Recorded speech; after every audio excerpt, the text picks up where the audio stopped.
Welcome to the We Love Guitars warehouse workshop, and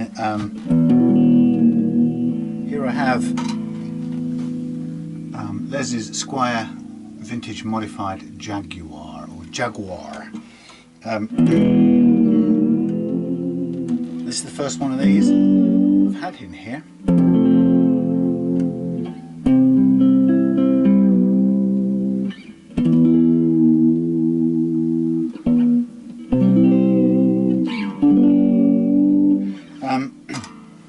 So it's a whole new experience for me, and well, what have we got? We've got some weird switching stuff going on here. So we have what appears to be an up button on this switch here, which turns on, switches you to the front pickup, but what it does is it isolates a volume and a tone to control. And the idea, I think, is if you just switch to this front pickup rhythm mode, you just get to do the volume here, and you get to set a tone, and then you've got it always available by switching up at any time. So whatever you're doing with the downward configuration, as soon as you switch up, let's say it's really quiet, let's get really quiet. So let's say you're playing loud stuff, then you want to switch to rhythm, to whatever you've set it there. So it's kind of like a permanent rhythm setting. And then in the down position, it switches on this circuitry down here, which is a volume and a tone down here, and three little things here, which appear to be an off-on switch for the front and the middle. Sorry, the front and the back, front and the bridge. Those two. One there. Bridge only. The two together. And then this switch here could be an out of phase switch, but can't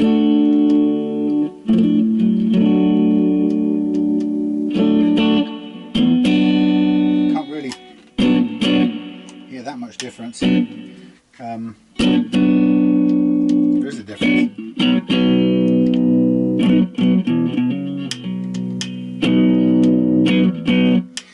Seems to make a difference when you switch it on, this one on or off, on either, whichever pickup's on, or both. So I don't quite know what it does to it, whether it's a boost or something, but anyway. So we have this lovely thing, offset shaped guitar, short scale, and what actually I think is a really nice tremolo, surprisingly. It's a little bit rattly, and not rattly, yeah, noisy down here in places, but it's the sort of right sort of height to hang on to when you're playing.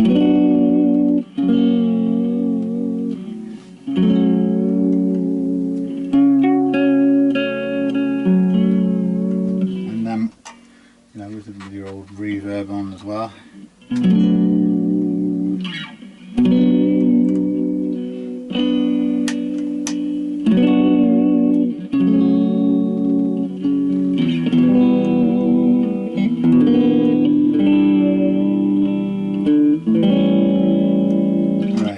Tune at the moment.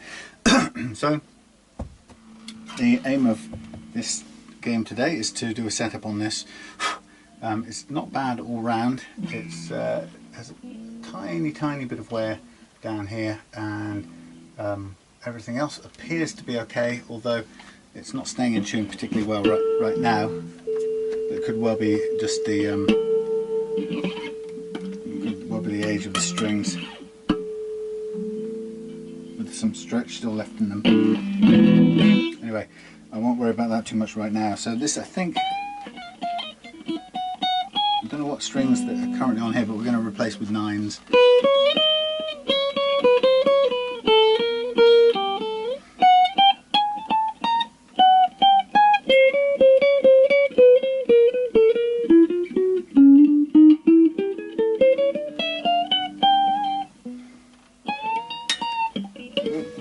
That's horrible.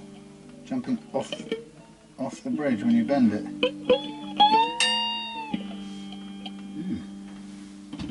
Ew.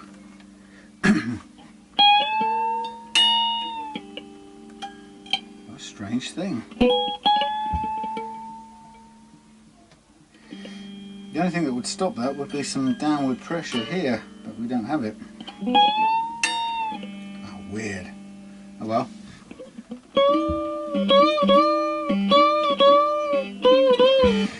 Anyway, the aim of this is to get a bit of a better action out of it. Sorry, stop that now. A bit of a better action out of it, and make sure all the notes play. And this guitar has come second-hand. Les bought it second-hand from eBay, and it's all in nice shape. There's only a couple of tiny things to note about it, and they're a bit annoying, really. You know, I feel a bit bad for Les on it, in respect of this. When the guitar was advertised, it had essentially got some. Well, when the guitar was advertised, it had big strap locks on here, and between buying it and getting it, they've been taken off and ordinary strap buttons put in place. But I think what the owner has discovered is that because he'd put oversized strap locks on, the hole for the screw wasn't large enough to take the original screw back. So what he's done, by the looks of it, well, not by the looks of it, what he's done is in both cases he's used house screws, wood screws, and on this one it looks like it wouldn't even stay in with the house wood screw on this one. So he's put resin in there, and it's gone round and splattered on the back of the guitar, which is such a shame. So it's one only small kind of annoying blemish in the whole thing. Otherwise it's in very nice looking condition. We've got Duncan designed pickups on here, and this is it the Mustang bridge, yeah, which plays great, other than this bending business. As you can see, it pops out of these slots too easily for my liking, but then maybe you're not going to bend the strings that hard on this. Well, you're not going to, because that's the way it is. Okay, so I'm going to do my usual sort of thing of checking what we've got to begin with and making some recordings, or checking. Now,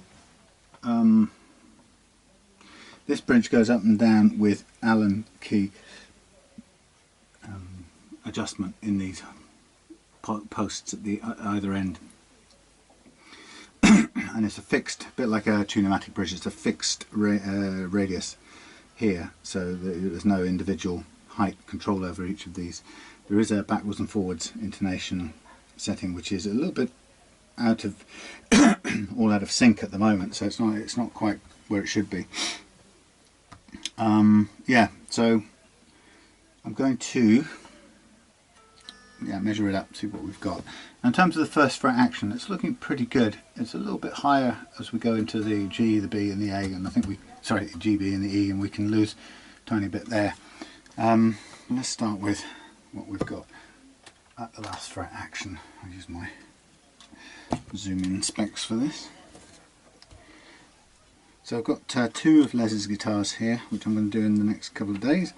One of them is his Westfield E4500, which is a very, very handsome looking Les Paul copy. So on the low E we've got 1.6 at the last fret, which is actually kind of where we'd be aiming for, and we've got one on the high E. High E, one. It's not far off what we'd want. What I'll have a look at now is the relief as well. See if we can make any improvement on that, or if it needs any. Yeah, so we've got the two guitars, the Westfield E4500, which is the top of the Westfield line, but a very nice guitar indeed. You'll see it on the next video. Okay, so this is pretty good. It's where I'd want it. It's not too much.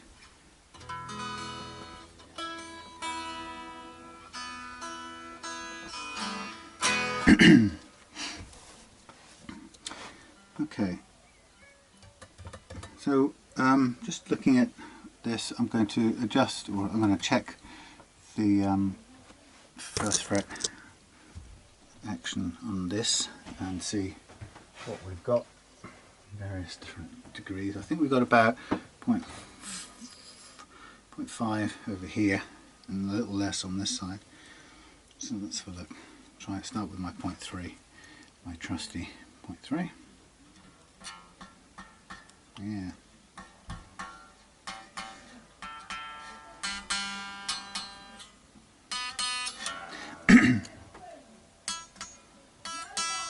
Okay, a little bit variation here. So we've got quite a low one, low one on this, on the low E. Where's the plectrum gone?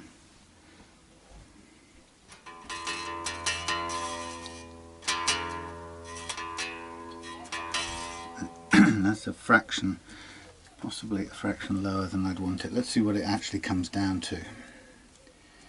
So, what do we reckon? 0.2? Is that what we got? 0.2 is a bit low on a... Blimey. A bit low on a... yeah. We are scraping on 1.15. So that's been cut too low. Oh, that's too far. No, hang on, 0.25. Let's go for 0.15. We've got such a thing? Yep. Yeah, it's lower than I would go. Just about on somewhere between 0.15 and probably 2, judging by this. Like I said, a bit low from my liking.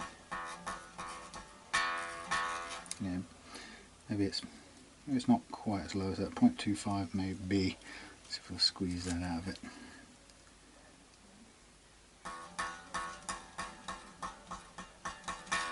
Yeah, it's sort of between 0.2 and 0.25 on that low E, which is why it's giving a little bit of a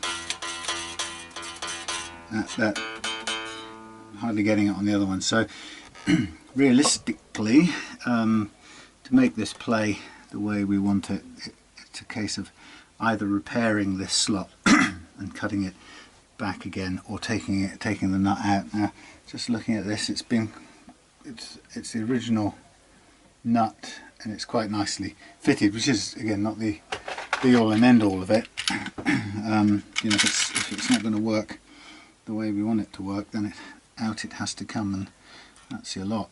There's no question about it. So we've got one here that matches up. The string spacing's all exactly right, I would say. Yep. Actually, fractionally about 1/10 of a millimetre closer in, but that's fine. So let's just I'm just going to check the next one, the A, because see the same thing, it's under 2.5, which is just about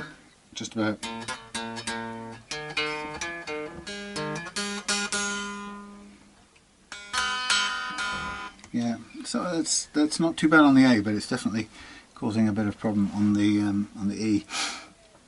So the simplest question here is, in fact, feeling this is plastic, so we could do without it. So I'm going to take this out just because it's too low and it's plastic and it's too low. So the point, of course, is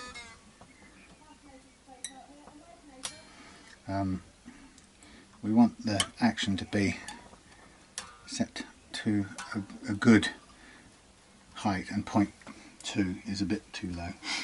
Now with this, we're going to need to gently, we're going to have to free up the edge of this, which is a shame in one sense, but it's only the lacquer, so it's a case of just cutting the seal.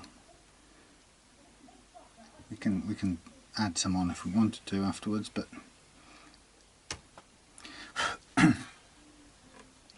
flip it over, do the same on this side. It's always a shame to do that when it's a nice finished join, but you know, it's the price you have to pay to change it out. Just gonna put it up from here.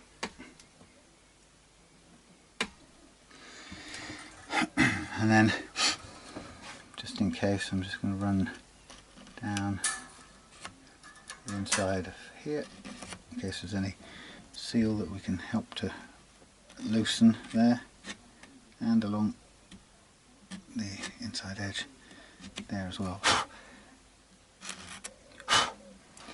And then, excuse me, then we're going to do a little tapping job. Now this is always, it's always difficult on a Strat style guitar. There is always a risk of damage to the rosewood on this side. So something like this, where I can see the previous owner has super glued it in. So what we really want is to give it some sharp taps.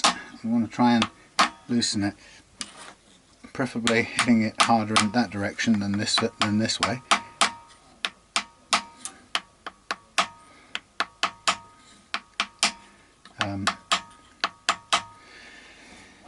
Now it's unlikely that it's going to drift politely outwards at this point in time, much as I'd like it to.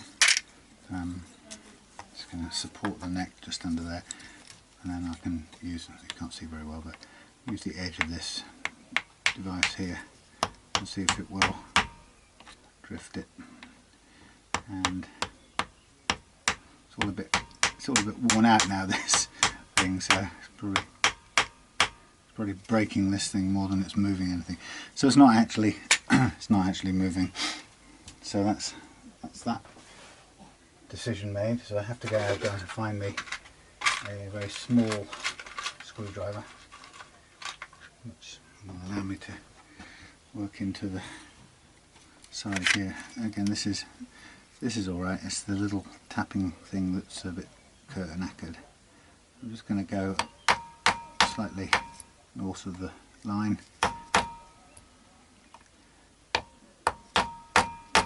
Yeah, it's been well and truly glued in, this.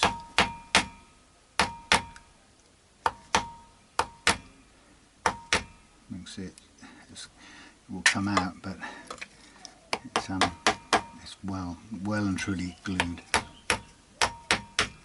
I'm just going to use the screwdriver to kind of lever it out. And you can see it's a bit of a grim plastic number.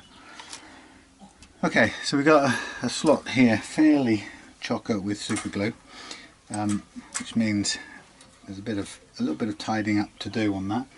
So what I like to keep handy for this purpose is what I used to use, my fret rocker, and that, where's it gone? That's the fret rocker is quite good because you can put sandpaper around it and make it into it's just about exactly the right size actually, make it into a file that will just work its way into there, and it's just exactly the same size, so you can just work your way down there and it will clean out the slot. What I'm going to do is I'm going to use a blade as well first, just to get out any of the crunchy stuff that's still in there. This is a fresh blade. Just a bit of oil on it. So this is slack this off a little bit more. So we've got more room. There we go. So with the blade I can just sort of crunch out the gluey stuff. It actually gets it out sort of en masse, really. Much quicker way of doing it. And it's actually not that hard to do once you've got the thing out. The glue tends to come out, even though it's crunchy, it tends to come out in fairly big chunks. Now you could probably get the next nut, there you go, to sit straight in. That's actually a nice fit, and I'm not worried let's have a quick look at the bottom part. Yeah, I'm not worried about the seating, it's not rocking or anything, so we can literally get a little bit of glue and go from there. It saves more time. So there you go, that's a horrible plastic thing that's been overcut, replaced by a nice bone nut, which is now we're ready to cut it to where we want it to go. So what I'll do is I'll just get a little bit of super glue, and this only needs enough to hold it in place. I'm not going to drown the thing. This is fairly thick super glue, so I'm just going to put a little bit in there like that. Put the lid back on here because I've been caught out far too many times. Check it's the right way around. Drop it into there. Now the first thing that's going to happen is I want to just replace it fairly quickly and just check my alignment of strings, and then if I need to, pull it to one side or the other. But that actually looks and feels absolutely fine, although the strings are under the wrong things. So for now I'm going to re-tighten, because, and I'm going to do it from the middle outwards so I don't pull the I'll do these two middle ones, put them under pressure first. I don't want to pull the nut this way or that way, which you will do if you tighten the outside ones first.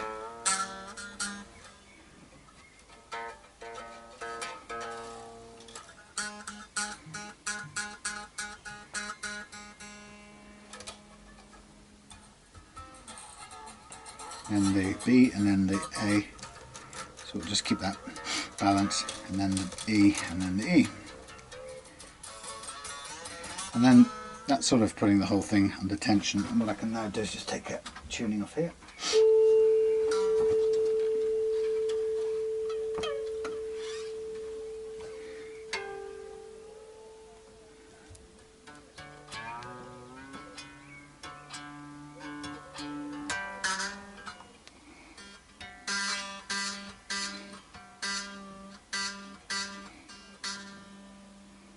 It's interesting, what is this rattling?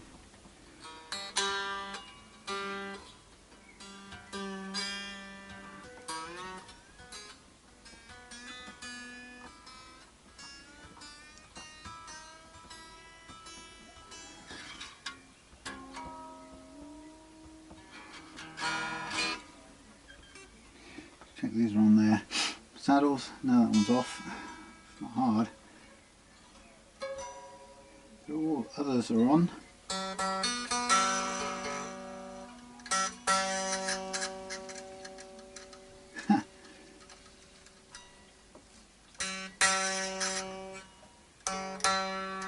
It's making the screw rattle.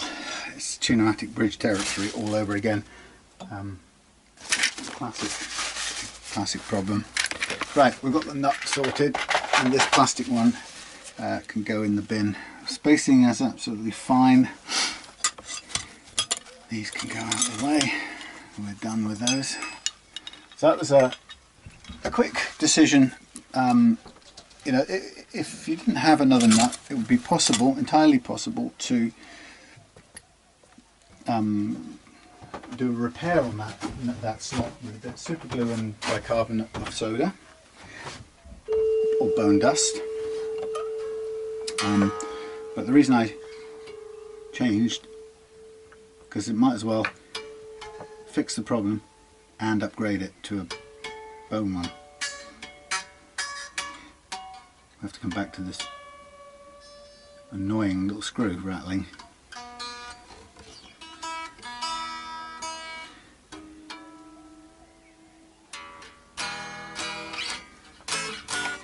Okay, so we have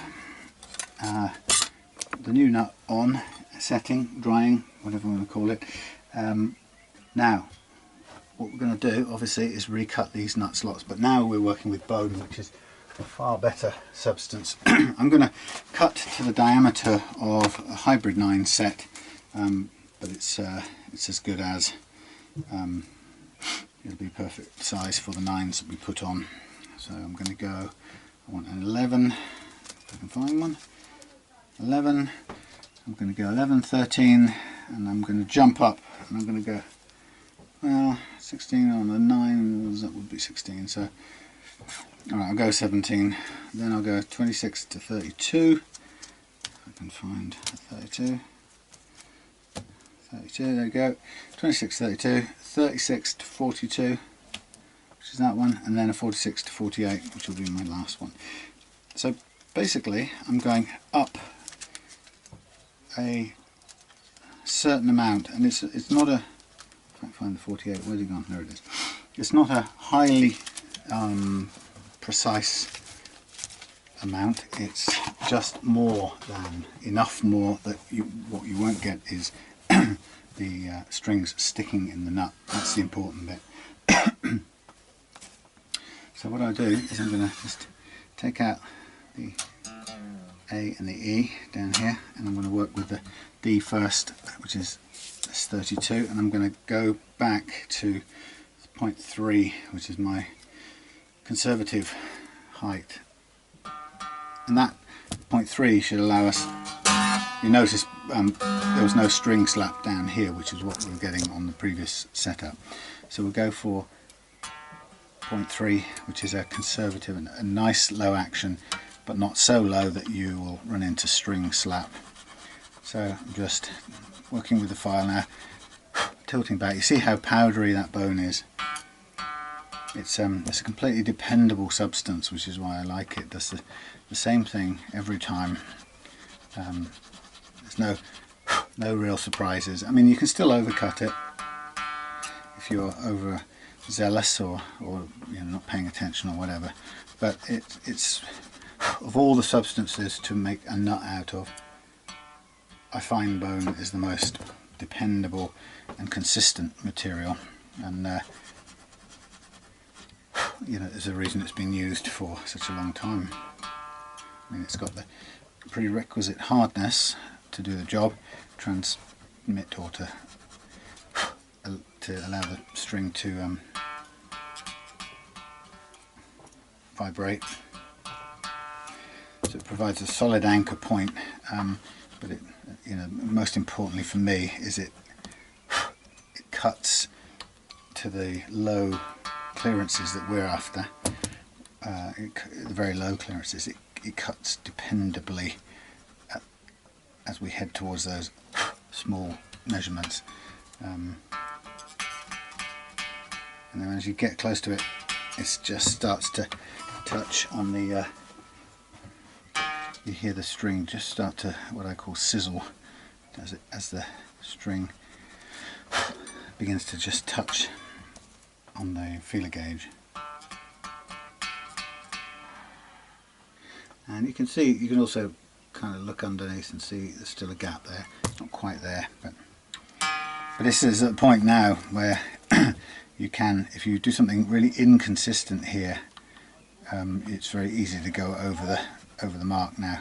Now, one of the things that you can find is at this kind of low first fret action, that'll do me, at this sort of low first fret action, you can end up easily cutting on the rosewood on the back there, especially if it sticks out further. So that's that one.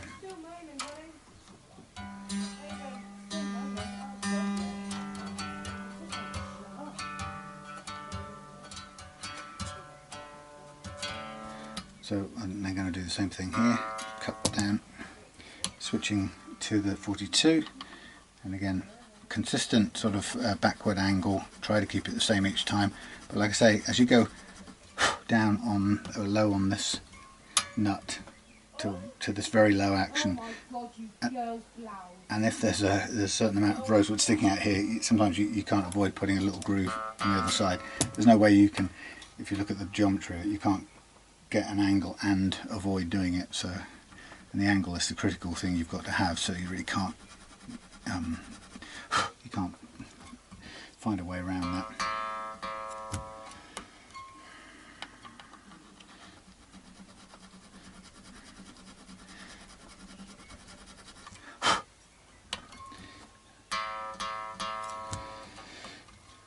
So I go 0.3 on all of these,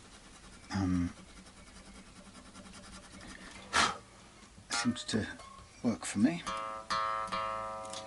and I can, while I'm doing it, I can also see the reflection or the shadow underneath, so I can see the gap.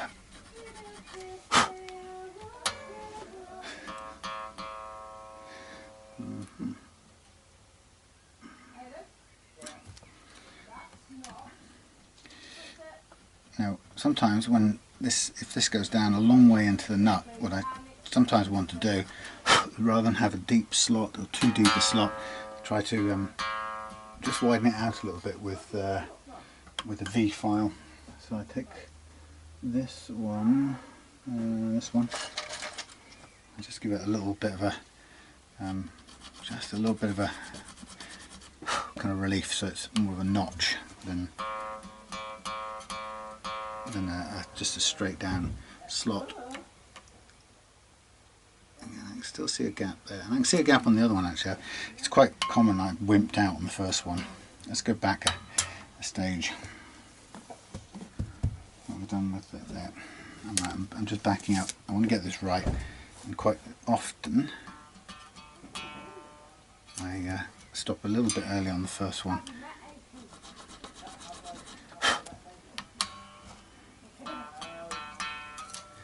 Right, so the 32, is it?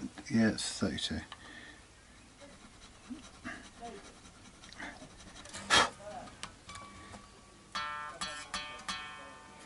So it can see it quite clearly if you look underneath it. I can see a gap, and so I'm obviously just chickening out a bit early. But also I can see just clipping the edge of the rosewood there to get this angle right. Okay, that'll do. Just make sure they're in tune.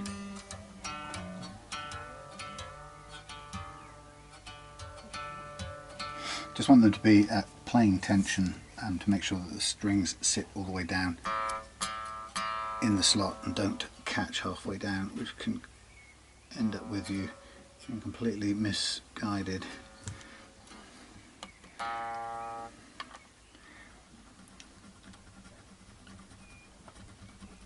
You can see it's very. I'm clipping the edge. Like I say, there's no way now around that. Or it certainly isn't while keeping an angle that we want on it. So it's just the price you're going to pay. The downside, if you don't get that angle on it, and if the string actually sits flat on this slot, then it's really not going to perform properly. Okay, let's leave it at that.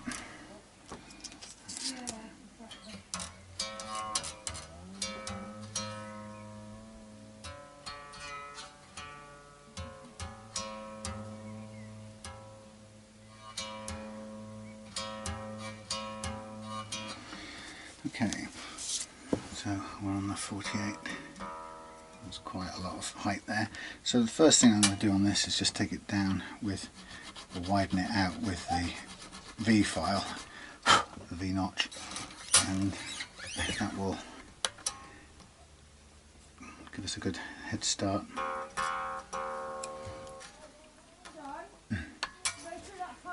That's still running? Yeah. Okay. So cutting backwards, you can see the angle's about 10 degrees, but I'm still going to hit the rosewood because it's it's sticking out quite a long way. So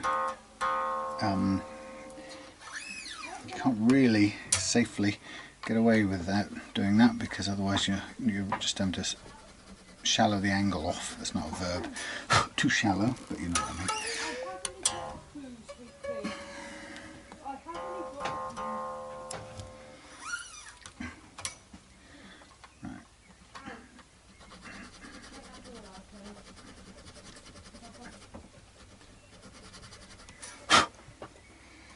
Slowly and carefully, just lifting it off and on and having another go, and then I can see I'm clipping the rosewood here now, and that's only at this about 10 degrees, something like that.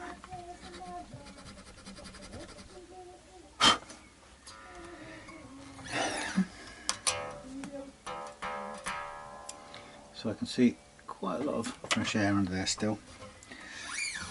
Now while I'm doing this, I'm thinking about whether or not I can help do anything to clear up that splatter of resin that's down at the end, because that appears to me what the previous owner has done is filled the screw hole with resin, and it's worked in the sense that it's stopped.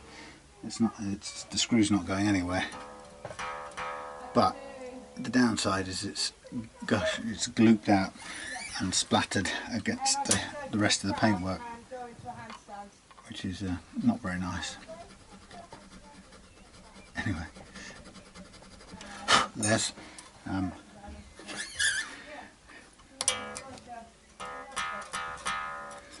okay, let's look.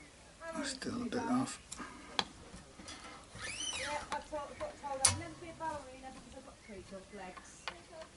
Zelda, my ballet instructor. Well, however, I'm not going to worry about this little edge here because that is the way it's going to have to be. Little darling, who sang that? That's the way it's going to be, little darling.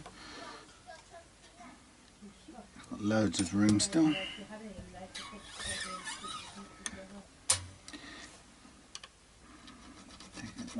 Widen this out a bit.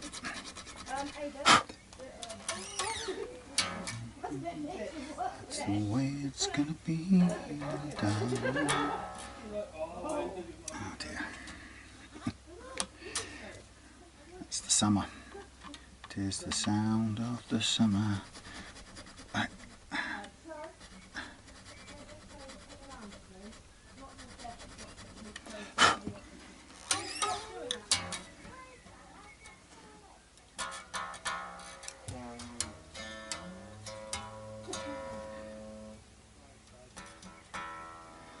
Kind of almost on the mark there, and this one's still too high. I have whimpered out, I confess. I'm going to go back again.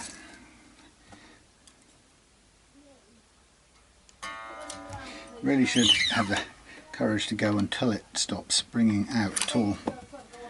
That's the secret of it.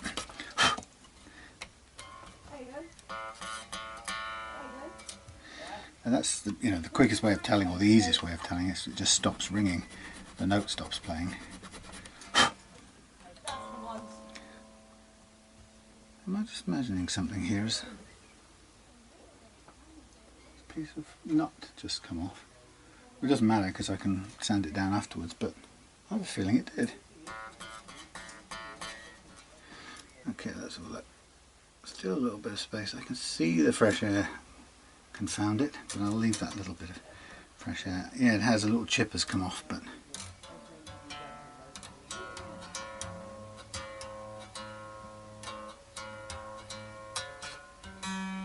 now this is obviously on a kind of floating tremolo basically, so it's never going to be exact.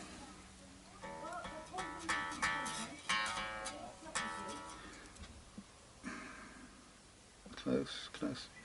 Okay, let's just have a feel of that.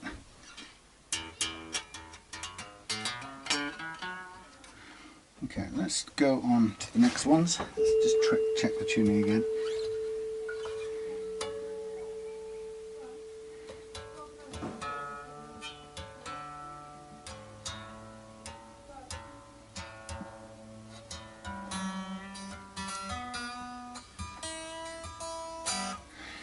Approximately. Okay, so let's call the bottom three done. So the next thing I'm going to do is just drop off these top two, and then working from the G outwards. This is probably going to be a little bit easier. I'm going to use the notch, the V file again, just to get going.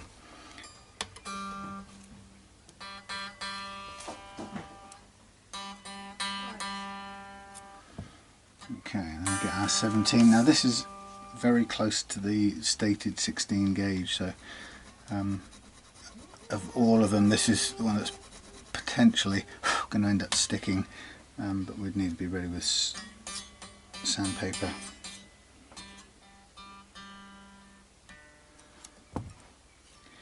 Which is what I would end up using to make sure that there's no strings catching in the slot.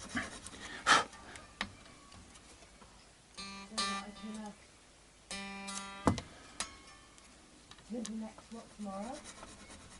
Now I've got so much washing this week I haven't got to do. Not velvet press. Yeah. So normally I'd go a bit above this. This is 1/1000th of an inch above it, the stated gauge. So this is probably going to end up pinging when we restring it at the end. But I'm sort of alerted to that, so it won't be surprised when it does. And I'll just make with the sandpaper, free it up.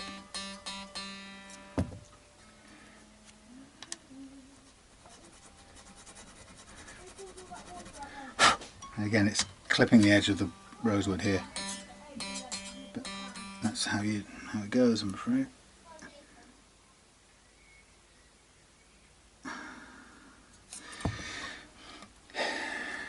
Right. Now this is sort of an area where it's quite easy to get carried away. I'll stop there. In the haste or your keenness to get it done, one swipe too far with the file at this point can be fatal. Okay, start with a notch. You see the dust, bone dust building up around there. Okay, so we're not far off. As you can probably guess, you could do the whole thing with just the V file. It's possible, and in my ebook I show how to do exactly that. All you really need is to round out the bottom of the slot so it's not too pointed, and you can do that with some welding nozzle cleaners, or these if you've got them. But in my ebook I show how to do it without using expensive nut files, so anyone can do it pretty much. Okay, so again I'm listening for the note and I'm watching the space all the time and realizing that we're on a very close to it now, so it's kind of very slow and painstaking.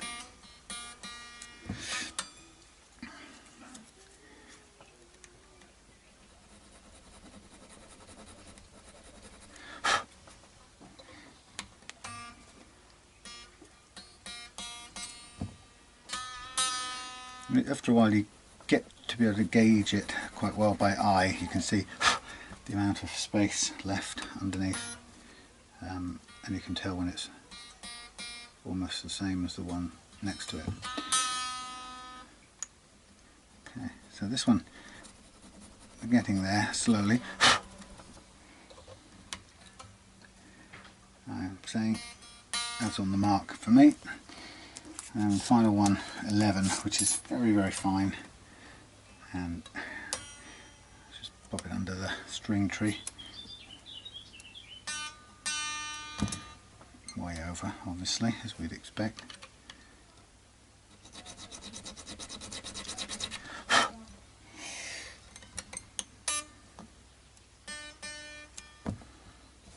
Okay. Sometimes I get tempted to even reuse the 13 instead of the 11. The 11 almost feels too narrow and almost too guaranteed to get string sticking. But the problem is, it's, well, not a problem, but one of the reasons why it sticks is not because the files are the wrong size, it's just that they're not entirely 100% straight. And there's a certain thickness of nut, so in real terms the cut follows a slight wiggle, and because it follows a slight wiggle, it's the actual overall width is reduced from the nominal width of 0.011 of an inch. So every curve or wiggle reduces its practical diameter further, the diameter of the slot, and as a result you end up with some pinching going on, which is why I pretty much always tend to be ready with some sandpaper at towards the end, especially when I'm doing the intonation and tuning the guitar up, stretching strings and tuning up, so that anytime I hear a ping at this end I'm ready to work with the sandpaper and free it up. Okay, we should almost be there now. Okay, a little tiny bit more. So you can see how long it takes just to get here and to get all these slots to be the same consistent height over the first fret. And you get to this stage and it's horribly easy to overdo it. So it gets really nerve-wracking, and I'm just on the mark there. Stop there. Okay, so that's my first fret action setting done. Obviously it's not in tune quite exactly.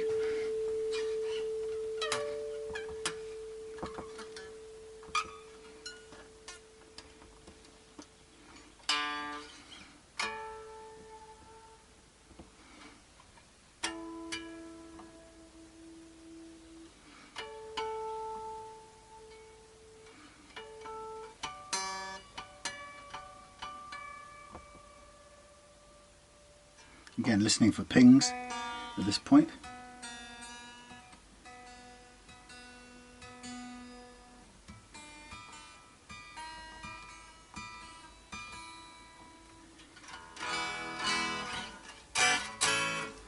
Now, because it's what appears to be a floating tremolo effectively, you really want to be tuning it up off another guitar that's in tune, rather than trying to do it off a reference relative harmonics.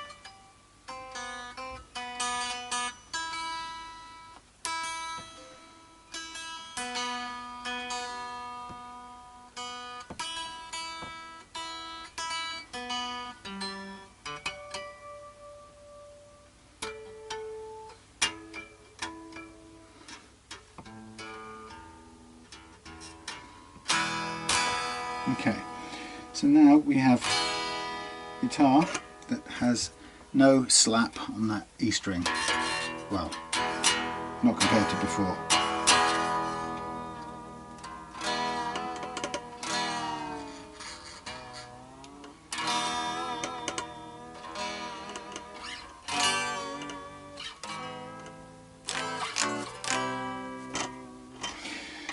Okay, so at the moment I'm still half expecting it to go slightly out of tune.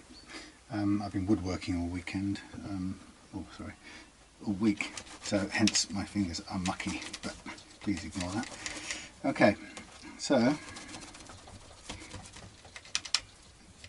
just got greasy fingers on it. Right, so now we have first fret set down there. I'm going to clean this up when the strings are off. Meantime, I can give it a blast with air to just get rid of the dust. But I'm going to take some of the height off this. Yeah, it's amazing. A piece of bone has come off there, but we can sand it back anyway. Gently sand it back so it's sand it back or file it back so it's a nice low profile. Now the next thing is to just double check the action again, because obviously it's been changed at the nut. This is 1.5, it's still pretty much the same, and this is 1.5 or 1.6 and 1. Now I'm going to see if we can tease it down a tiny fraction lower. Let's see if I get the right Allen key for the purpose.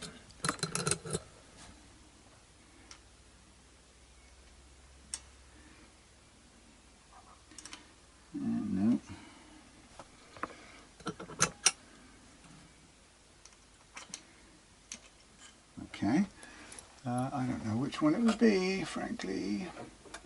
One of these. Maybe this one? No. Or is it further down? I can never tell. Ah, yeah. There it is. It is that one. Okay. So I'm going to go to just under. Oh, that's interesting. Let me get my head around this. Oh, how strange. It's working the opposite way to most bridges that I'm used to. So Tune-o-matic bridge is counterclockwise to raise it. This one is counterclockwise to lower it. Okay, we're about 1.2 there, and it'll be about 1 there, maybe a fraction lower now. Still on the 1 mark. Okay, let's call it.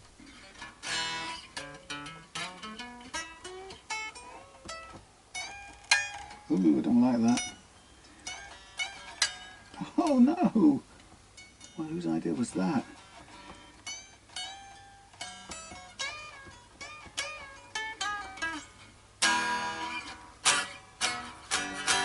Okay, so I'm going to, the key thing about this now is I'm not going to do more work to it than is strictly necessary. So we have the action set where I want it, we have the relief set how I want it, and I'm going to just test every note.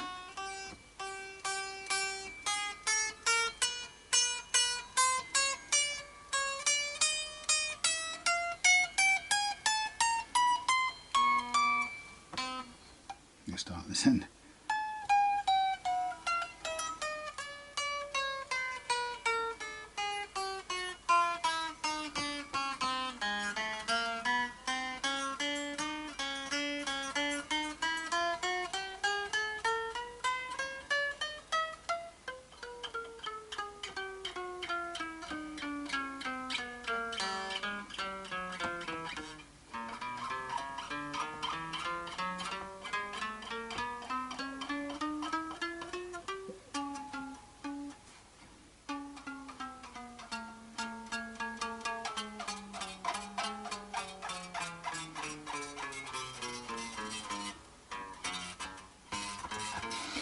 Okay, well, close. There's a little bit of, I think the frets maybe raising slightly at the ends. That's just what's showing up there. So I'm going to go ahead and do it the mildest of fret levels anyway.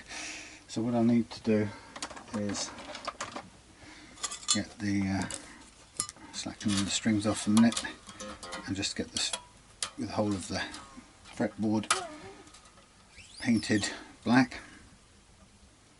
That's not the right one. I'm doing the wrong one. Again, hoping the strings kind of last long enough just to do this service, which is kind of just get off to one side.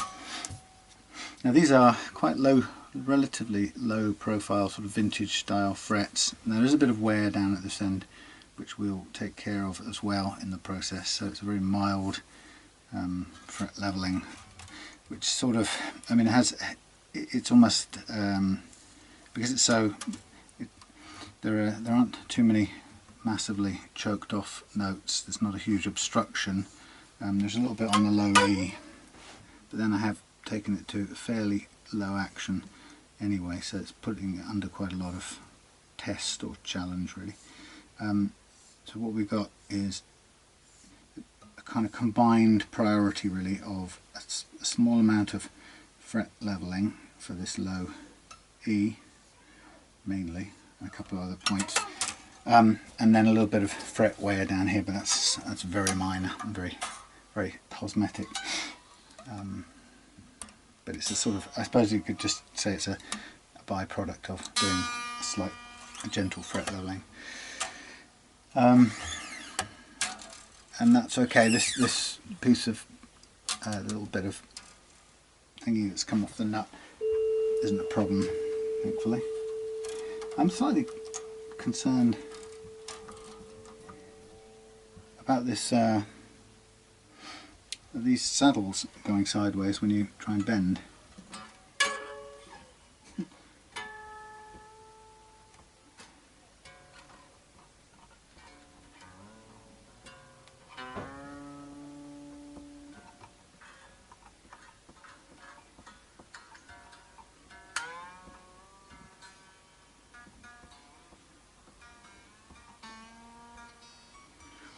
Yeah.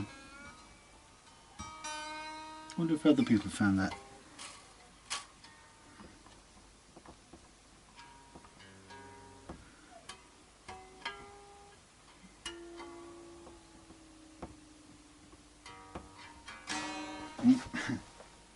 Like I said, on a floating trem,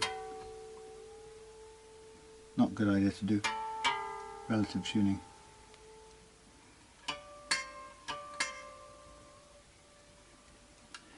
Bloody rattly thing.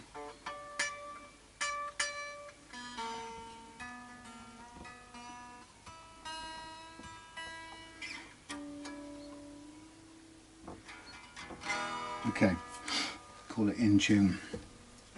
Right, so that's the neck set. Get that in place. Yeah, we've got a screw down here which is just rattling, or a spring that's rattling, which is very annoying. Anyway, let's get the banana file down and we'll get cracking. Now this is this is a shorter neck, so not quite sure where we'll need to put the bits and pieces. Let's try there. We've got plenty of room. Let's push that one back a bit. Half and half. Half and half, governor. Down to there. Is that how it works? Yeah, we're just on the mark. Okay. So just remember where it is. That one, and one after the end one. Right. Okay. So I'm going to start with slacking off the truss rod. So it should be flat. Pretty much flat. Okay, as it is. So I'm going to hand tighten it and then see if we're already okay. So on hand tighten we're pretty much on the mark. In fact, we're a little bit over. So I'll just go back a tiny fraction.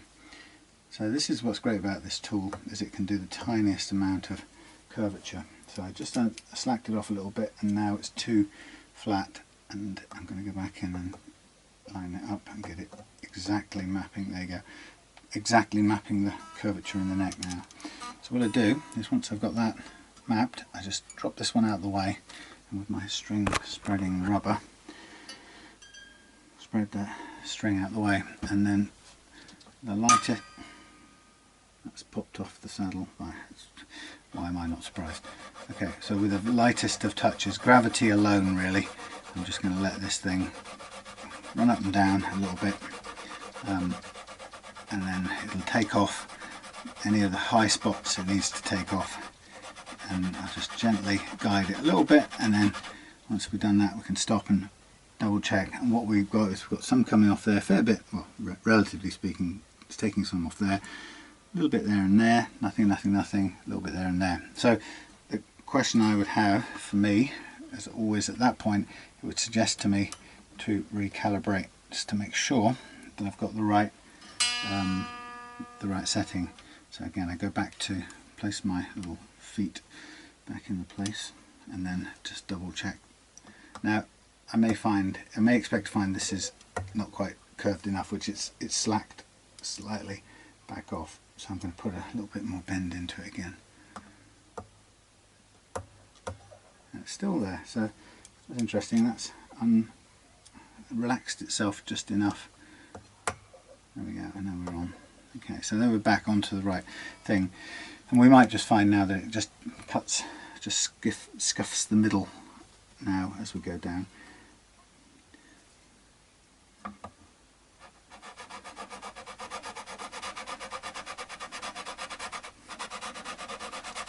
Yep. I'm just going down what I call the E track, and then I'm going to stop. And the thing about this method that's really useful is you don't have to keep on going, you can stop, and then with everything back to where it is, you can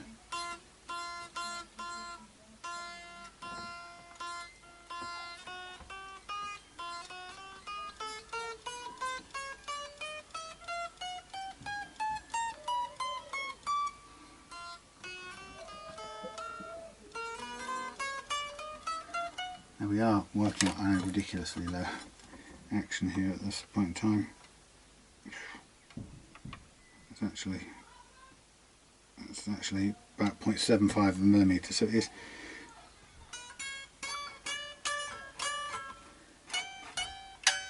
Oh, don't come off there. What I want is it to, obviously I want it to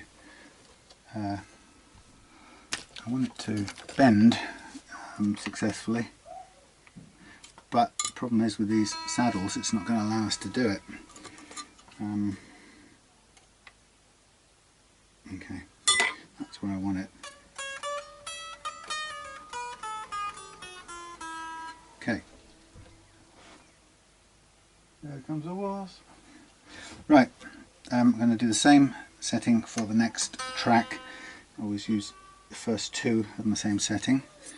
So I'm just going to run this in the B track. Again, I'm concentrating on, I'm conscious of getting rid of a little bit of wear down at this end, and then just making sure it covers the distance between the two tracks to make sure I'm getting rid of any high frets, but also just keeping it smoothly leveled out. Now I can see it cutting a couple of high points. It's doing what it should, it's taking them down.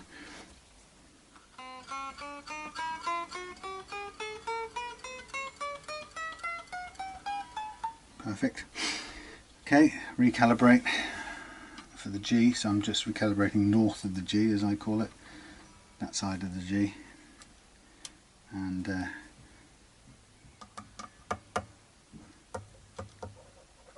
going to put a little bit more curvature into this. Such a small amount, it's very, very sensitive, and you get used to it, and get used to, you know, you just get a feel for it after a while. The actual amount of turning that you do is so small that you really can't see it, but you just get a feel for when it's right. Okay, so again, we're going to work in the G track. I just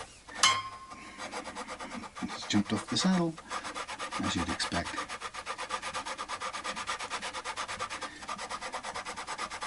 It's 11th and 12th fret seem to be a little bit congested, so they're cutting quite nicely, and you know, it's so little required. Thank you. We expect it to play. That's the. You can hear it buzzing.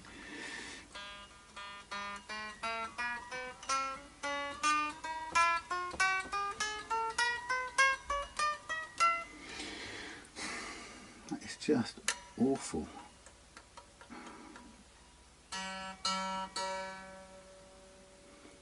I think this spring has actually been cut back too small, so it's a bit slack. It's rattling in there. Anyway, that's that done. That's good. And then we'll just recalibrate now for the D track and so on. And away we go. I'm going to, conscious that it's going to show up as a bit more to do. Have I done the D track already? No.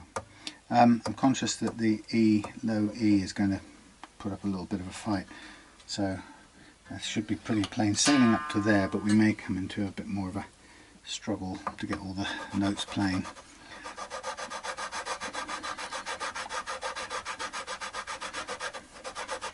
Again, 10, 11, 12, cutting a little bit. Again, I'll stop it there.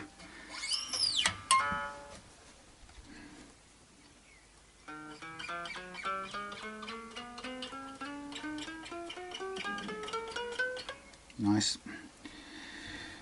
And on to the A.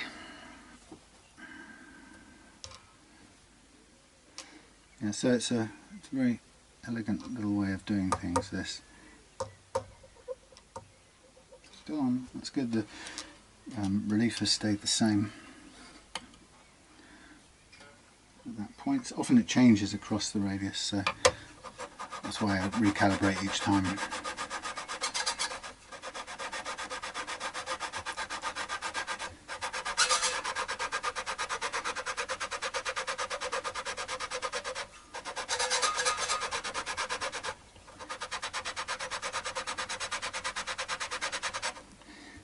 Okay.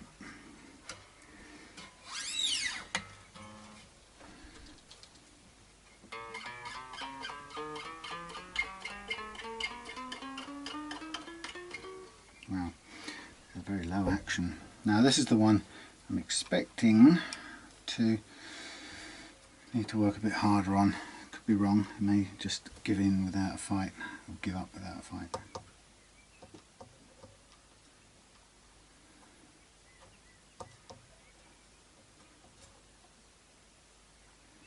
Slightly over curved now.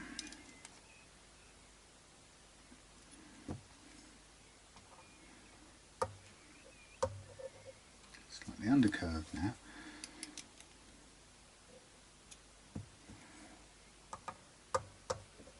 That's good.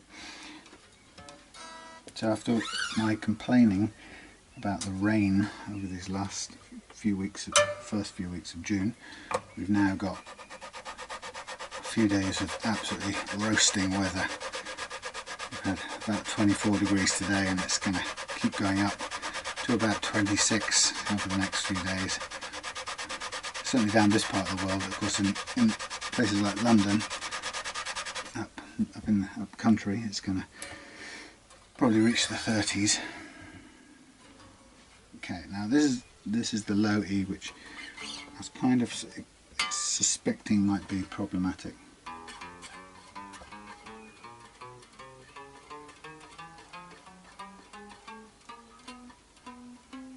That's okay. That's good. Right. So filthy hands done. Now what I'm going to do is I'm going to pick off these strings. I don't have the replacement 9s, so I can only go so far with this setup now at the moment. But these are going to come off, and while they're off I can then reshape the nut. I'll use a Dremel for that. But just be very careful. You'll find a way of stopping these rattling.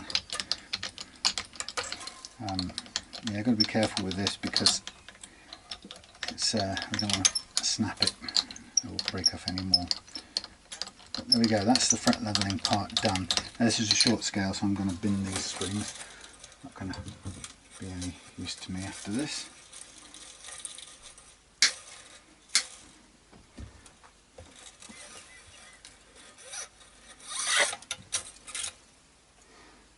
Now the thing is with these, with the short scale, if you put a set of 9s on the short scale, they feel like 8s on another guitar.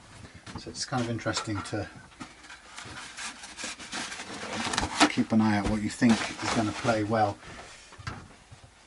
Sometimes it doesn't feel right. Now I'm just going to get rid of some of the dust off here just to begin with. This Coleman cooking stuff, it will make the will dry out. Sorry, it will rob the fingerboard of oil a little bit, but we can replace that afterwards. I'm going to do this bit and then stop because I'm going to get cleaned up.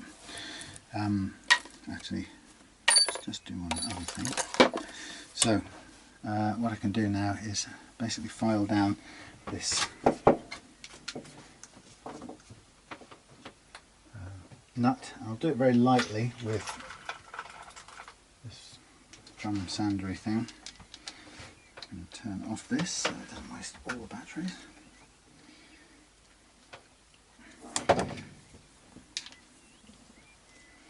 Now, this being bone, it's going to smell a little bit.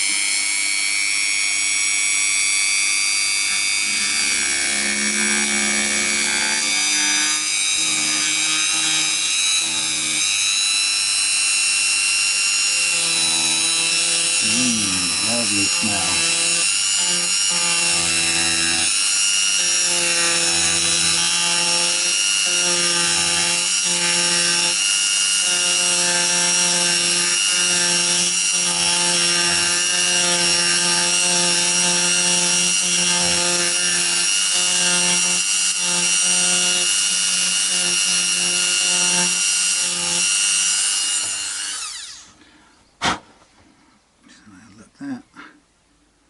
Okie dokie, that looks fine.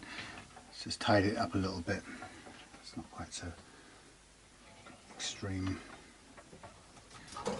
Okay, so that's going to sit like that now until we get the next set of strings in, and then once those are here, then I can restring and we'll put it back under load. Sorry, there's other stuff we can do. I'm just not thinking straight. What we've got to do is reshape these frets, and we'll do that with a fret crowning file, and then sand them out. And once I've done that, then they'll be ready for the new strings when they come in, probably on Monday morning. So then we can hang it up, and it's just a matter of putting the new strings on, and the fretboard then goes back into its loaded state, and the relative levelness of the frets that we've achieved just then returns, and it's very efficient the way it does it. So we get this medium side of this one here, and the idea is, I don't know how well you can see this, but we use this across the top of the frets, and the idea is to just take off the edges of any flat spots, but the idea is to leave a little thin line of marker pen down the middle of the fret wherever possible, which then, if we can do that, then it tells us we haven't affected the relative levelness of these frets, that is relative to each other. And you can see I'm moving quickly because there's very little actual flat spots, or very small amount of flat spots on here.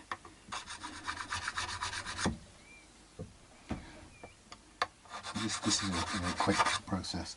When you've had to really work hard to level the frets, this bit takes a lot longer, and you have to kind of work these flat spots quite hard to bring the edges in towards the crown of the fret, and end up again with that single black line. Now I'm not getting a single black line here because they're so nearly rounded anyway. There's so little material that's come off that almost immediately this tool is taking the marker pen off the top, so it's basically saying stop as soon as I start. Okay, that's that bit done, and then the next bit is a dreary bit which I won't bore you with, but I will mask off the whole of the fingerboard, and we'll cut loads of strips in order to mask it all off, and this will protect the fingerboard while I sand it down with a variety of different grades of sandpaper. We'll go from 600 to 1000 to 1500 in the paper, and then we'll switch to micro mesh set, which goes from 1500 to around about 12,000 grit, and then by the time we get to that, the frets will be pretty shiny and ready to play. So this is low tack masking tape. And because this is a short scale guitar, it actually means that I'm going to have to stop with this thickness, full thickness of masking tape sooner when we get a bit further down on the normal size guitar. So once I've got to here, then I'll stop, hang this up, and make with my chopping board and cut some thinner bits, and then I'll put them on and polish out those frets. What I'll do, I'll come back after I've done that, because I'm going to take a look at the state of this resin on the back, and if nothing else, I'm going to try and clean that up a little bit and possibly put a tiny bit of black paint there where it's made a bit of a mess previously. Alright, so see you in a bit. Okay, just briefly, there we are, done with the fret leveling, profiling and polishing. So I'm going to take this off and clean it all up a bit, and you can see it's nicely shined up frets and all level, ready to put the new strings back on.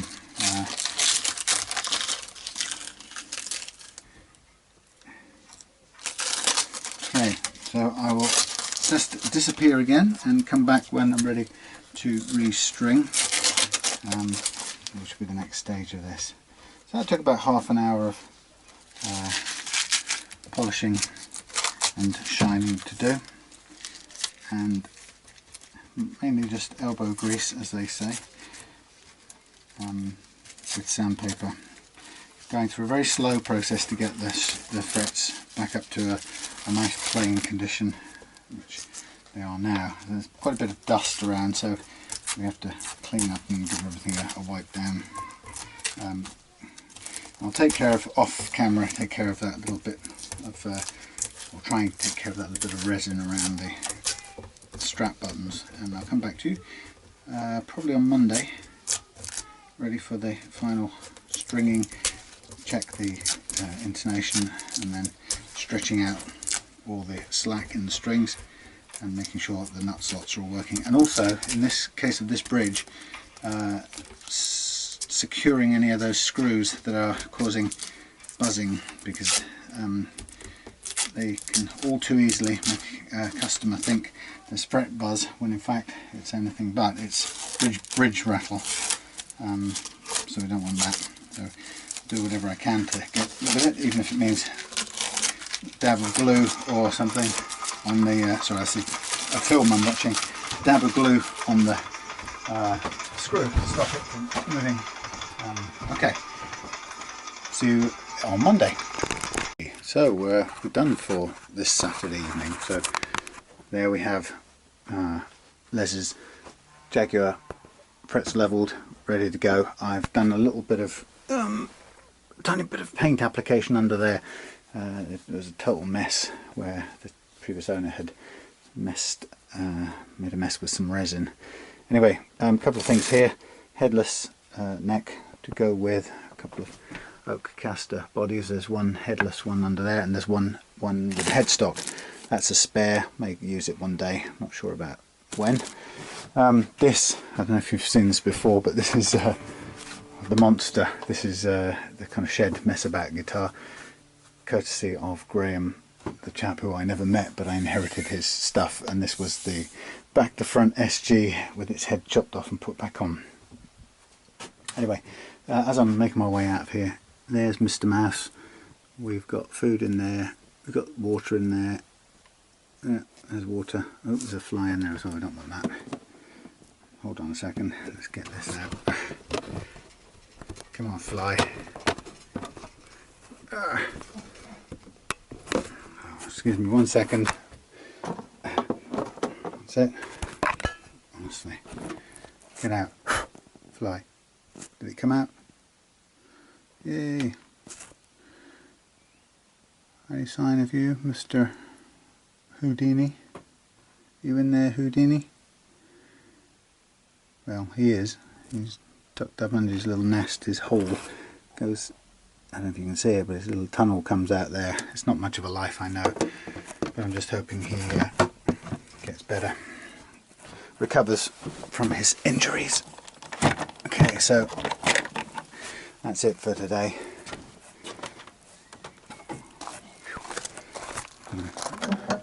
Shut up shop, go in and take a bit of time out.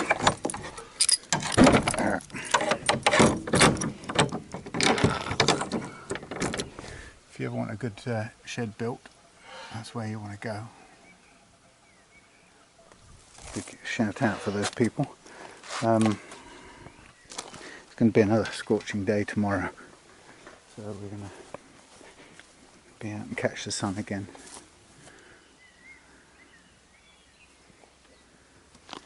These are our friends. Oh, noisy.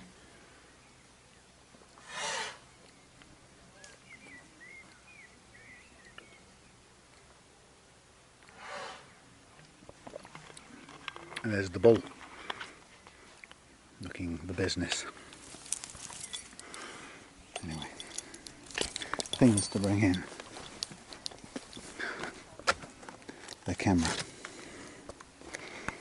That's it for tonight. See you next time. Holy snakes, Batman. It's 28 degrees here in the Reloved Guitars. Well, it's actually warmer in here. It's 30 degrees, 70th grade. Bum, bum, bum. hot as buggery, as we might say. Anyway, I'm just trying to, no, I'm not doing very well. Just trying to sort of position that thing light out of the way. So this isn't the way of that. Well, it is, and there's a bright thing over there. Anyway, look, here we are. We have the Jaguar. It's time to restring the Jaguar. And yes, absolutely summery. Summer has arrived, and it is roastivating. And I'm not really complaining because I like it like that, but it is warm in here. Warmer than I'm used to in the shed. Okay, having a quick look at this. It's had some oil already, but it's probably a good chance to give it a tiny bit more. I am out of paper. So I'm going to use a bit of leftover paper from here. So after this, once I've strung this little chap, the next stage, well, it'll be to make sure the intonation's correct on this, and then basically stretch out all of the excess in the strings, check the intonation. I hope you're clean at the moment, Mr. Lens. You were a bit blurred the other day. Yeah, stretch out all the slack and then set the intonation. And kind of basically done. And then pop it out of the way, and the next bit, or the next job tonight, or the main job this evening, is the Westfield Les Paul copy down there, which is waiting to go. Anyway, alright, so this is mounted through the back, loaded through the back, so we're on the blue, white and red spectrum, so it should be fairly easy to wire up. Wire up, you know what I mean. String is the word. String is the word. So yeah, beautiful weather. We are so lucky at the moment. It's finally arrived, nice weather, and it won't stay too long. That's okay. It's hotter. It's as hot in this country at the moment as it is in Mumbai, in India, which is quite something. So anyway, it's been too hot to do any guitar setups during the day. And it's very rare that's the case, but it's 7 o'clock nearly at night, and it's 30 degrees C in the shed at 7 o'clock at night. You can imagine what that would be like during the day in here, or during the day. At the heat, the peak of the heat, it would be a bit hard to endure. So what I've done during the day is a bit of routing and stuff, just getting a couple more oak casters progressed a little bit, and I'm not in a rush. Excuse me, not in a rush to do them, so that's cool.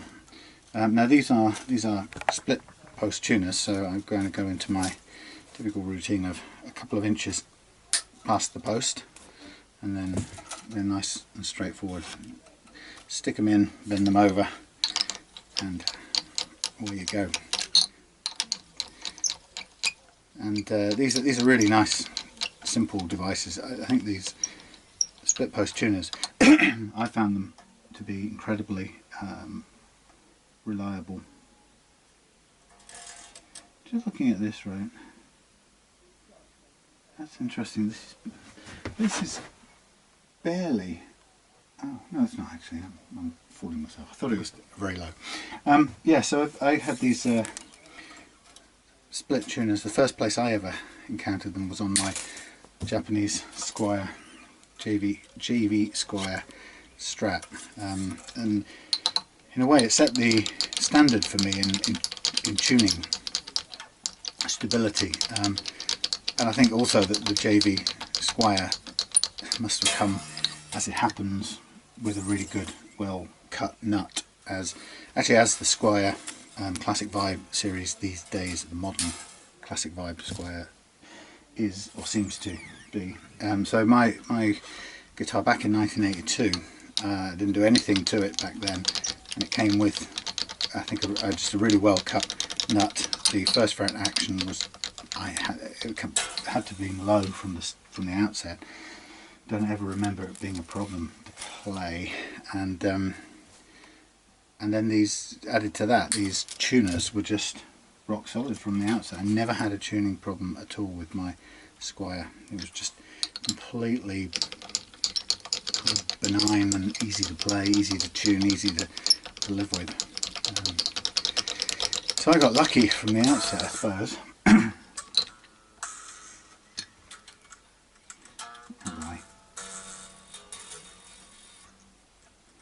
still rattly things down here. Yeah, so anyway, very, very easy to live with. So it kind of spoilt me, and so that ever after, it's a good thing really, ever after I would expect a guitar to be in tune and wouldn't really tolerate it if it wasn't. Mind you, I didn't have too many guitars for the next 30 years or so since I bought it. I was just thinking today, because I had it out, I was playing it, restrung it yesterday, because I was going to take it to a band rehearsal. And in the end I didn't. I just took one guitar, and that was my own headless Oakcaster, which has basically got coil split on it on both pickups. So I had single coil functionality and humbucking, which was kind of as much as I wanted to take in one band practice. So now, to be honest, I'm finding that my ultimate guitar at the moment would probably be a mixture of that headless guitar, for its ease of size and balance and everything is really spot on. I think my perfect guitar would be that guitar with two rail hammers. Although I have, you know, the Wilkinsons that I've got on it are incredibly dependable and predictable in the way they work, but I would just like to have the single coil twang of the rail hammers, which is just a little bit, well, just a little bit of a preference really. Although the Wilkinsons really are completely capable of doing anything, you know, they did everything I needed to do last night. So I would just like the luxury of the rail hammers, is what I'm saying. Okay, so here I am just getting a sort of first stretching of these strings. Now this is a set of 9s, and what you find is these 9s on a short scale guitar like this will probably end up feeling more like 8s when we're done. Now I'm going to use, I could use this fabulous reloved.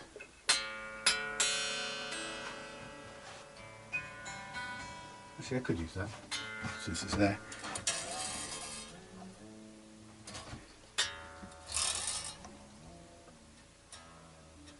So I'm going to use a reference of another guitar. Because this is a floating tremolo, it really helps to just work off another guitar.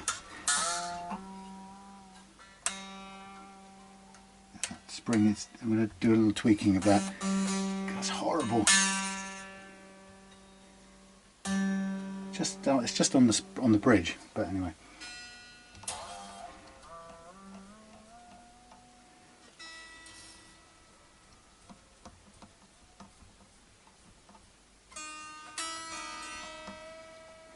So that's the kind of first tuning. Now I'm going to just do a bit more pulling this way, and then I'll do some more stretching the other way.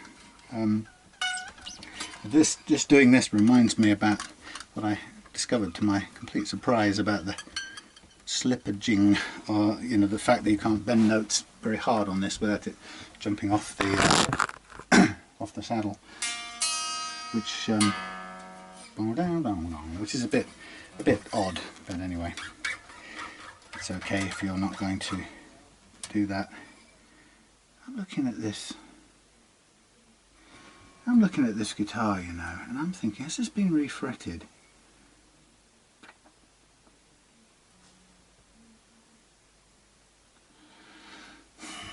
it has telltale marks around the head of each fret, like it's been crimped and pulled. It has the look of slightly pressed in. It has a look of a guitar that's been refretted. I'm not saying it has. If not refretted, then it's certainly been filed around the edges. But it's got a definite look to it. Anyway, it's not a bad thing if it's been refretted. Do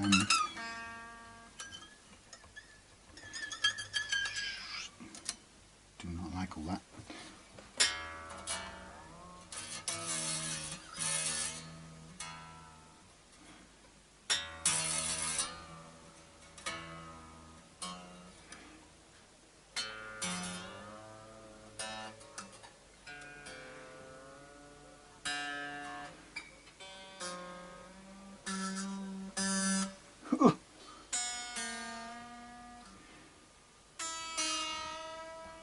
Now, as you know, with a tremolo that's effectively floating, as this one is, it's what's going on is that it's pulling upwards as you tune, so it's going to reach a sort of equilibrium at some point, and that's why it's much better to do it tune it by reference to another guitar or a set of notes, rather than try and do a relative harmonic tuning.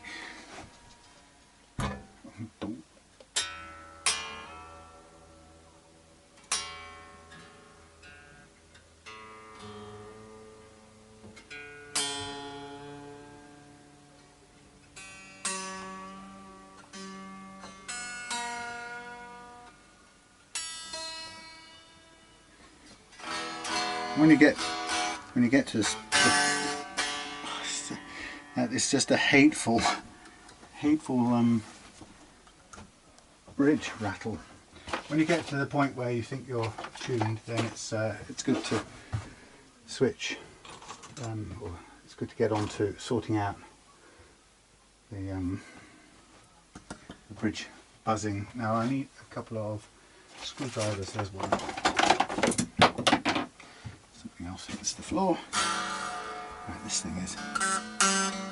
Look at that. Now if I just tighten this up a minute, immediately stops it.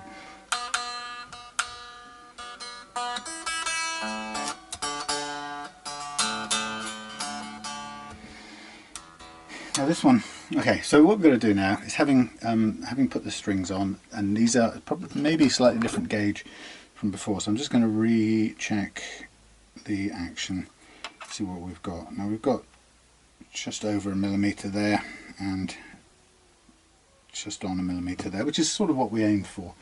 It should be a nice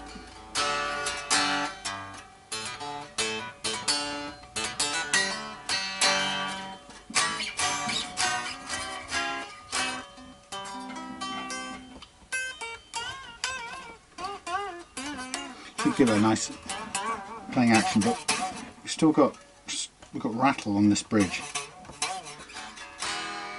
and we've also got this E string, looks like it's well out of intonation range, so I'm going to keep on stretching like that, keep on tuning.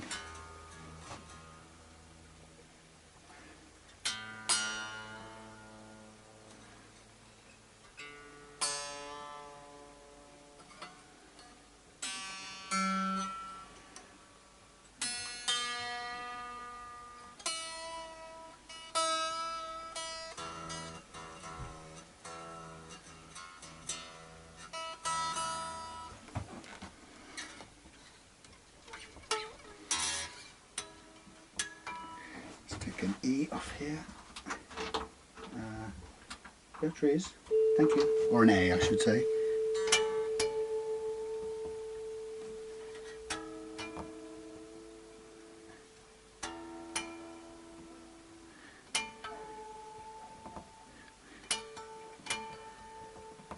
Once it stabilizes, reaches a basic equilibrium on the spring at the back there, you should be able to then fine tune using harmonics.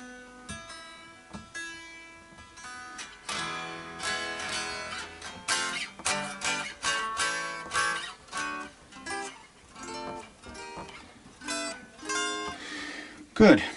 Okay, so we're at very low action, so you know we wouldn't be surprised if we did hear it make some buzzings, but oh crud. What I've done is I've actually gone and left my other tuner in the house, but I'll do it on the audio tuner, the visual tuner, the app tuner.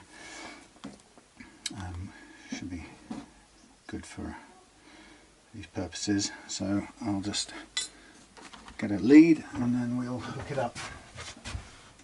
So I think it's probably out of intonation for just to start off with, just judging by the position of these bridge saddles, and we'll just see what we get out of it. So the intonation is an issue about the fine tuning the individual length of each string to ensure that it's the correct length for the neck. Each string has a different characteristic, different thickness, and then obviously you've got 3 steel ones, 3 plain steel ones and 3 wound ones in a set like this. So they all have to have a slightly different length based around the nominal scale length. So let's get some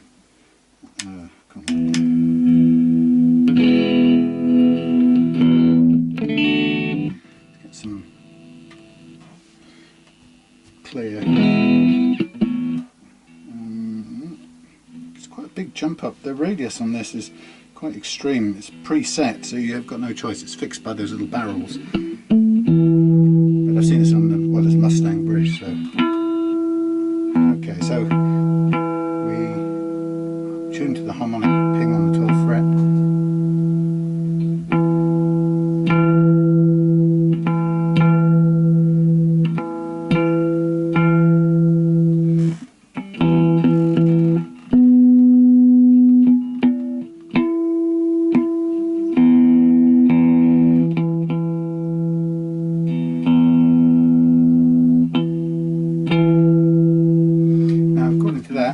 If it's long, we need to push it forward to shorten it. So let's just see what happens if we do.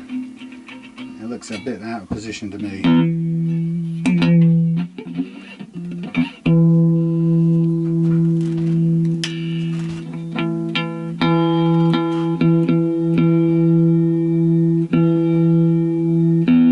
can hear how it makes the other strings that sympathetic harmonic.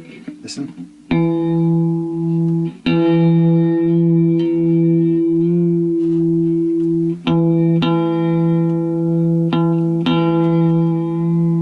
It's just going through to the spring.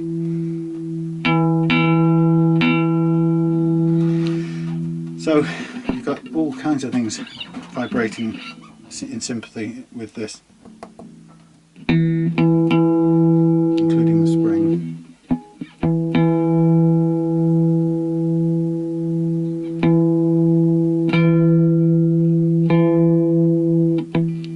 Let's have a look at the top one for a minute.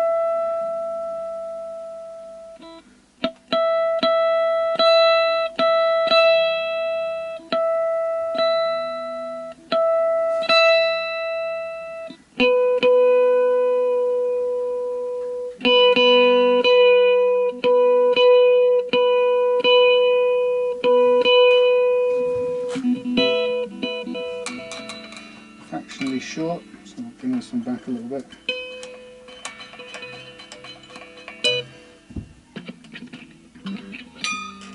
Seated. I think what we're going to find is this E is in the right place, but it's just going to confuse the hell out of me.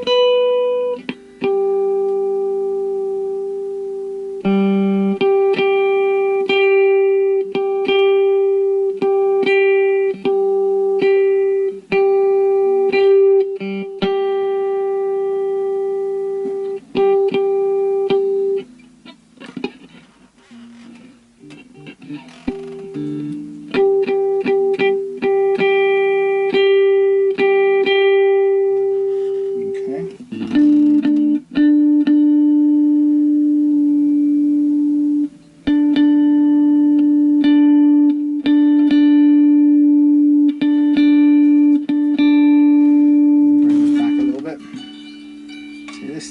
feel right. This feels like it should be sitting forward, but it's telling us a lie.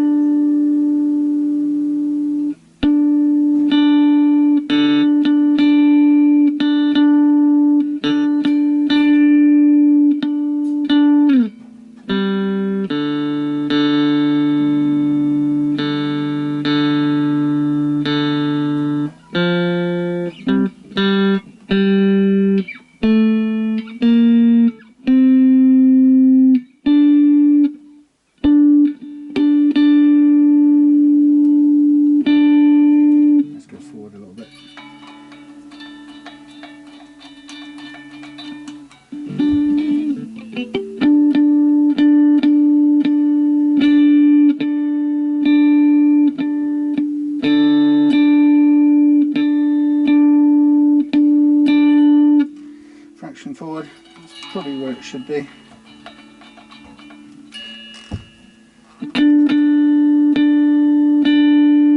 Yeah.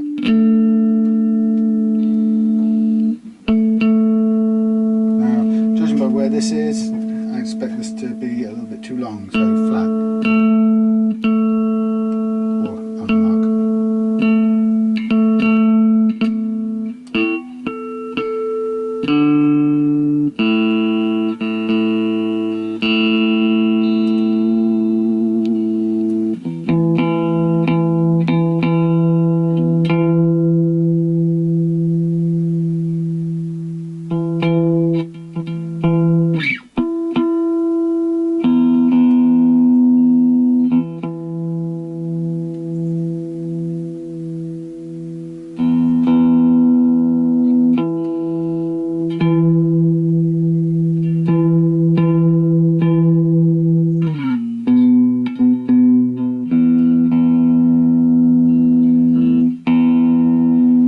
So this one appears to be way out of place, so let's just take it back where it thinks it should be visually. If everything's as it should be, this little baby should be way back here behind the other one, and I think we're going to find ourselves cheated. This is going to not look right at all.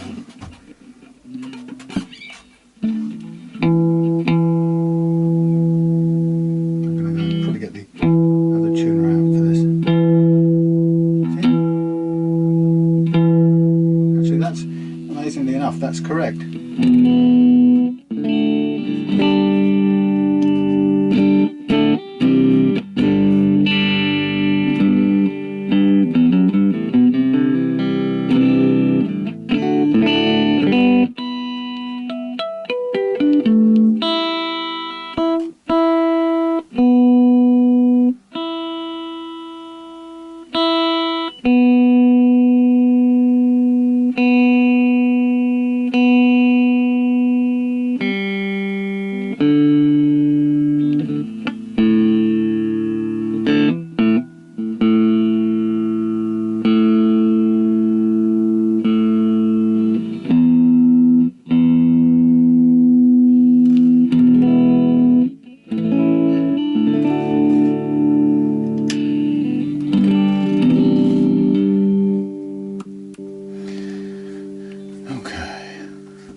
Okay, dokie. Stop for now. The Jaguar vintage modified Jaguar by Squier. Yeah, done. Restrung. Yes. Set up. Fret leveled. Lowered a little bit to its lowest possible thing. So I'm going to get ready for this one. See you in a second.